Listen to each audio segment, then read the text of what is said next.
Good afternoon. I'm Scott Seagraves. I'm standing here in Memory Hill Cemetery in Milledgeville, Georgia. It is a really old cemetery. It was started in 1810. First Methodist Church was built here in 1809, and this initially was the church's graveyard, its own cemetery. First Methodist ended up moving to State House Square with the Baptist Church and with the Episcopal Church and the Presbyterian Church. And so this 20-acre city square became the Milledgeville City Cemetery. There's a lot of history, there's a lot of mystery surrounding many of the people that are buried in this particular cemetery. Many ghost stories, as you might imagine. There are roughly 7,700 identified graves here in Memory Hill. There's another 1,200 that are unidentified, either were never marked or the marker is long gone. Regardless, we know where their graves are, we just don't know who's there. A lot of those were slaves who were buried in the slave portion of the cemetery. Milledgeville was also home to the state insane asylum or the state lunatic asylum, and many of the patients who weren't buried on the grounds of the hospital were buried here as well. Private Edwin Jemison, whose photograph is probably the most widely recognized photograph from the Civil War, is not buried here. He's actually buried in Malvern Hill, Virginia. But for some strange reason that I have not been able to determine, there is a marker that bears his name with that picture that I just mentioned. He's buried in the Jemison family cemetery, so I'm assuming that he had some family here. And there are many others. Bill Miner, who was the last great Western bandit, is buried in this cemetery somewhere.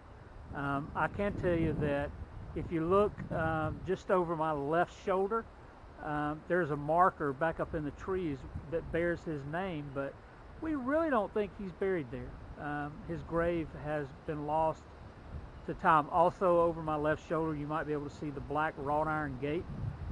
That's where Carl and Mary Vinson are buried. Carl Vinson, of course, known as the father of the Two Ocean Navy, the graduate of Georgia Military College prep school, and a longtime member of Congress, 50 plus years in the U.S. House of Representatives, representing the district that Milledgeville Baldwin County happens to be in. Probably, at least to me, the most intriguing, the most mysterious of all the folks that are buried here or remembered here is this marker that lies behind me, and I hope you can see that. If not, then you'll just have to trust me that it's there. But it is a marker that bears the name of Rear Admiral John H. Wilcox, Jr. Admiral Wilcox was also, like Carl Vinson, a graduate of Georgia Military College. Upon leaving Milledgeville, he went to the United States Naval Academy, became a naval officer, and in 1941 he found himself in charge of the Panama Canal Zone, or at least working on the staff there in the Panama Canal Zone. Shortly after the bombing of Pearl Harbor in December of 1941, Admiral Wilcox is made the commander of a battle group. It was 13 ships in the North Atlantic.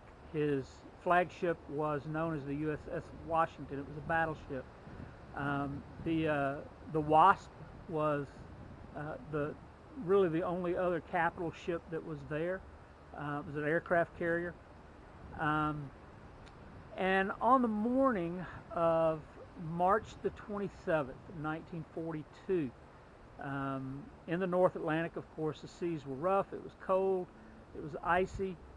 That battle group was on their way to Scapa Flow outside of Scotland to meet up with members of the Royal Navy, and their function, their job, their mission was to escort convoys across the North Atlantic between the United States and Great Britain, the United Kingdom, and other parts of free Europe.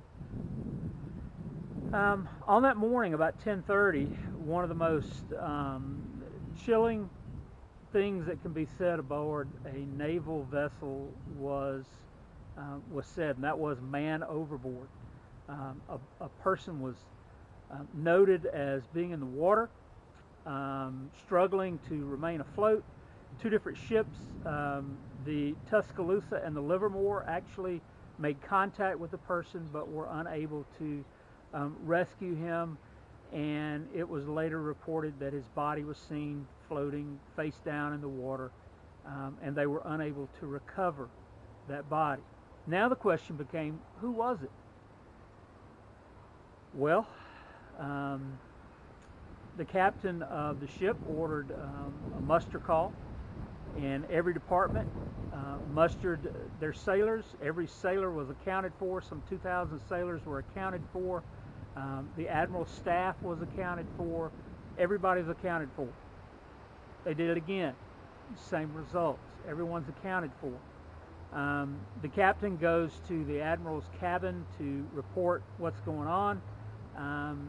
And to his surprise, there's no one in the cabin. The admiral is nowhere to be found. And suddenly, things began to click, and they realized that the person who had gone overboard was indeed Rear Admiral Wilcox. As they began to interview members of the crew, they discovered that several had seen him on the deck of the ship, looking a little dazed, a little confused, pale, not wearing a coat, which would have been unusual in that environment, but nobody thought anything of it, and they didn't see him again. Speculation is that Admiral Wilcox became ill and was confused as to what was going on and simply fell overboard.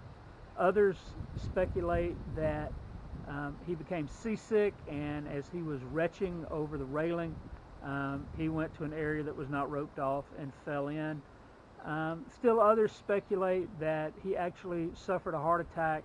He was 60 years old, but he suffered a heart attack and fell into the North Atlantic, where life expectancy at the water temperature was not very long. Regardless, Rear Admiral Wilcox becomes the only, and to date still the only, admiral in the U.S. Navy lost at sea.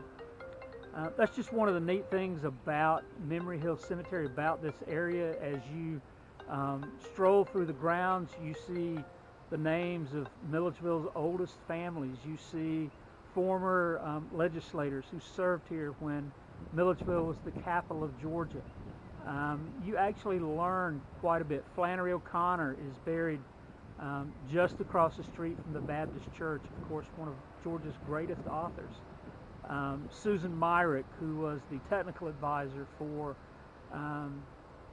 Gone with the Wind, is buried just within eyesight of where I'm standing right now. So it's a fascinating place.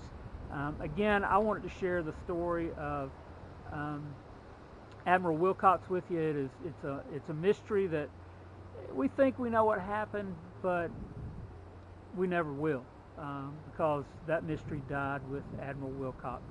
Thanks for watching. Hope you enjoyed this. We'll see you later.